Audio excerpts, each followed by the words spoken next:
Good evening, Commissioners. Good evening, everyone. How are you all today? Good evening. I am Corey Powell with Dante's Partners. Dante's Partners is a district-based workforce and affordable housing development and finance company. So we've been in business for about 10 years now. We've done projects all over the District of Columbia, everywhere but Ward 3. So I know we're not in Ward 3, but if anyone has sites in Georgetown where we can do workforce housing, we'd love to hear about them. Enough to try to keep this short. We're really excited to be here this evening to just let you know that we are at a point where we have an opportunity to work with Delta Housing Corporation, who owns the building at 1400 Florida Avenue Northeast. So as you may or may not know, it's about a 37-year-old building that's been there and serving seniors ever since that time, and providing affordable housing for seniors for over 35 years. The building is, I wouldn't say at the end of its useful life, but it's in need of rehab.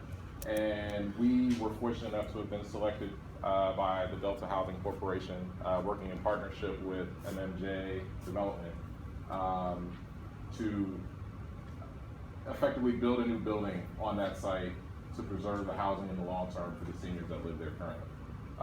So there's about 150 units there currently.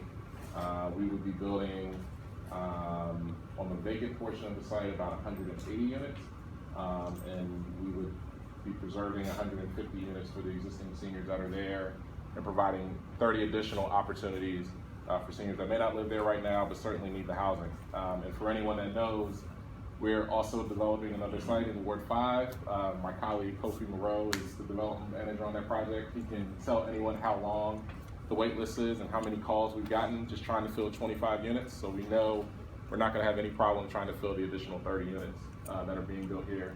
And I know that you all know we've had an opportunity to speak with Commissioner Buggs as well, and she's really excited about what we're doing there. But there's no shortage of market rate housing that's being built up and down 8th Street. So we're really excited to have the opportunity to work with the Deltas to preserve and create long-term affordable housing for seniors in that area. So we're at a point where we're submitting very conceptually information to DHC, and I'm hopeful that the commission will be supportive of that effort. And as we get to a point where we develop more information, we'll certainly come back to you all and let you all know how things are progressing. Yes, ma'am. How will the seniors, what precautions will you take to minimize displacement and disruption for the seniors already residing in the building? Yeah, so the biggest thing is we're not having to move anyone before their new units are complete. So in a lot of instances, you'll see renovations or other things happening in buildings where the seniors have to move multiple times. Here it's a lot easier because we'll be able to work with them and simply move them from where they are currently to their brand new. And then you'll renovate their spaces. And then we're still working with the Deltas to figure out the best plan for the existing building, but their new unit will be their final destination. We're creating a brand new building for them and moving everyone there, and they'll have more amenities, larger units, and resale on the ground floor as well. Okay, so Yes, sir. you're building it in the parking lot of Delta Tower? Yes, the parking lot that has frontage on Bladesburg.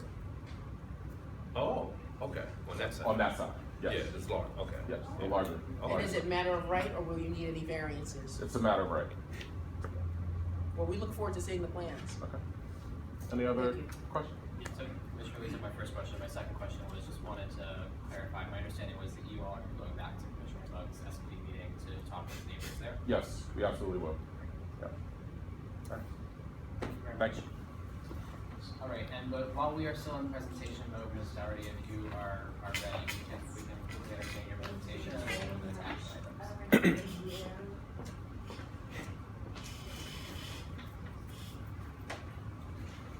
Alright, so good evening everyone. Good evening. My name is Laisha Doherty and I am the Constituent Services Coordinator for Councilmember Kenny McDuffie, who is the Ward 5 member, here to bring greetings on behalf of the office and the council member. Just a couple of quick announcements that I wanted to run through. We are in budget season, and so all of the committees have completed their hearings and submitted their committee reports to the chairman, who will then take a look at the recommendations, make any changes that he sees necessary, and the council will have their first vote on the 16th. the 17th will be the first vote. One of the big Ward 5 wins is the W Street Transfer Station, which is something that Councilmember McDuffie has been working on for the last couple of years, and trying to just get that relocated, so that the residents in that area are not directly impacted by that site. Also, there are some other Ward 5 wins that we are really excited about. Over in 5E community, there's a park that residents have complained about with people just hanging out, so we are looking at programming and things like that for that area. Also, I know that Commissioner Shropshire emailed our office about dog food signs, so we are in the process of also working on that. Just clean up after your pets, guys. And be a friendly neighbor. And of course, we're working with DOEE to try to get those signs as requested. We would like to congratulate the grantees of the H Street Small Business Capital Improvement Grant. So congratulations to those in your SMDs. And also, their Ward 5 Alley Palooza list was submitted from the mayor. There is an alley in 5D01 at 1356 Oakey Street Northeast, and Commissioner Pettier Lewis is aware that this alley will be redone. Also, want to talk about the Senior Elder Abuse Bill, which is something that Councilmember McDuffie just recently introduced. So basically, it fills a gap in the law with the establishment of the crime of financial exploitation of a vulnerable adult or an elderly senior. And it's defined, so money, stealing property, things like that. So that's something that Councilmember just introduced. It was originally introduced by Councilmember Bonds, and it's something that they worked on together. So we are still waiting to hear back in that process. What's the bill number? Absolutely, Commissioner. 2 seconds. I have it in my paper, so I'll definitely get it to you. I'll get it to you by the time I need to. Thank you. You're welcome. Also, finally, I would like to invite you guys to walk with our office and DC Pride Parade. We're very excited to walk for the 4th year, and the parade is going to be on June 11, 2016. If anyone is interested in participating, please contact me. Let me know. We'd love to have you join us. That concludes my report for the evening. Were there any questions, commissioners? Or were there time Just for the bill. Absolutely. The bill is B21-326. 21326. 21-326. Thank you. Also, another bill Councilmember introduced, B21-370. I don't know if you guys are familiar with Councilmember's previous legislation, ban the box. But basically, ban the box for acting criminal activity on a job application. And Councilmember McDuffie just introduced legislation to ban the box on housing, so that landlords cannot discriminate against tenants based on criminal background. Yes, ma'am. I've received a number of concerns from my constituents regarding, the $9,000 to pay criminals, and most people were not in support of that initiative, and they're happy that it's not funded. Okay, thank you. Yes. I would just ask that you maybe take a request back to the council member. We would love to see you in person. Yes, we were supposed to come tonight, but we got tied up, so do understand that, but we'll make it work. Well, I'm done. I don't know if you guys have any more questions. Okay, perfect. Yeah, if there's anyone has questions. All right, well, thank you. So Mr. Jones, if we can fit your presentation. Oh, in hey, quickly, I know how to then roll we'll with the move on to punches. action items. Okay. Hey, how are you? I'm Tommy Jones. I am sort of bittersweet. I am transitioning to a new role with the mayor. I've been appointed the interim director of the Mayor's Office of Community Relations and Services. So I guess that's sort of a promotion of some sort. But it's all the hard work we've been doing together. I guess the mayor saw it and asked me to step into this role to really help all 8 wards throughout the city. So why I was late is because we got to walk in Ward 4. So it's just getting back to the office.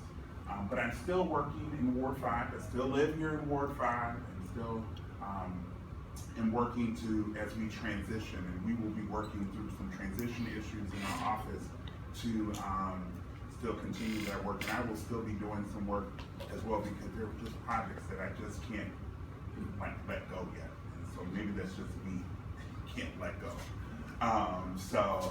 One is really the work that we're beginning to do in the PSA 507 with the Safer Stronger group. It's been great to see the commissioners and community members. Oh, did I talk too much? Oh, okay. I just heard. I don't know. I saw a point. So, with that work, so we'll be continuing to do that and supporting some of the efforts that the community groups want to do in the community. We're working with governmental agencies. Just a couple quick things from the mayor. We will be the 51st state. I believe that, and we need all of you to help in that, and the mayor is pushing on statehood. So if you would like to look on that as well at mayor.dc.gov. This is the month of innovation, and so throughout the month of innovation, the district is providing opportunities to discuss innovation here in the District of Columbia. And I think that's really it. I don't want to answer any questions because maybe it's an impacted agenda, but really want to first just say thank you to this community for welcoming me in this new role. But I haven't left. I'm still here and in the same office, and my number hasn't changed. 202-664-7512. Tommy. Sure. 202-664-7512. Hasn't changed. It's always the same. And Tommy, TOMMIE.Jones, JONES@dc.gov.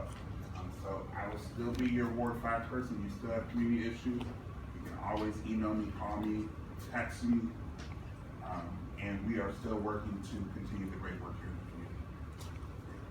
Just to give you a quick heads up, I have a lot of concerns about the Office of the Tenant Advocate that I look forward to sharing with our mayor, who has been very responsive, and I continue to support her.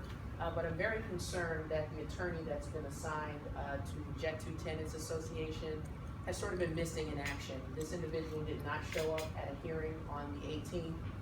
He's claimed that he didn't know about the hearing, even though it was in the judge's order. And the only people that seem to be supportive of this particular attorney are the attorney for the developer. So we have some problems here, and this is a critical time in the city's history because we have a balanced budget. We'll soon have another balanced budget. We're doing well, but we don't want to push vulnerable people out of the city. And we need all of the government resources to work as they are intended to work to protect citizens' rights. So I'm just putting that out there, and I'll definitely be following up with you and your colleagues about that issue. The number, the email, and everything hasn't changed, so feel free to. Anything else? I'm sorry it was late, but I know I'll talk with the commissioners. They'll fill me in on anything else. Yes, sir. I know you said no questions, but I'm really interested, fascinated about the notion of statehood.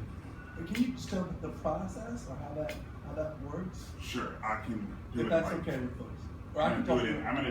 I can talk to you outside, but I think it's really important to just sort of talk about the process real quick, and I'm going to do it in like 10 seconds. The mayor, the council chair, Chairman Middleton are the joint chairs of that, and they have the draft constitution was presented to ANC groups. It was presented, I believe, to the council and to the community. So the community one was at the Lincoln Cottage, and so it's a part of a longer process to get that on the ballot for voting. So that process is going on. I can't really give you all the details because we're still learning them as well. But we pay taxes. We have we do a lot of good things that in other states that they do, but we don't have all the rights of that. So I came from Wisconsin. My rights were different than my rights in the District of Columbia resident. I own a home. I pay taxes. Do all these things. The federal government really has more control, and we don't have that.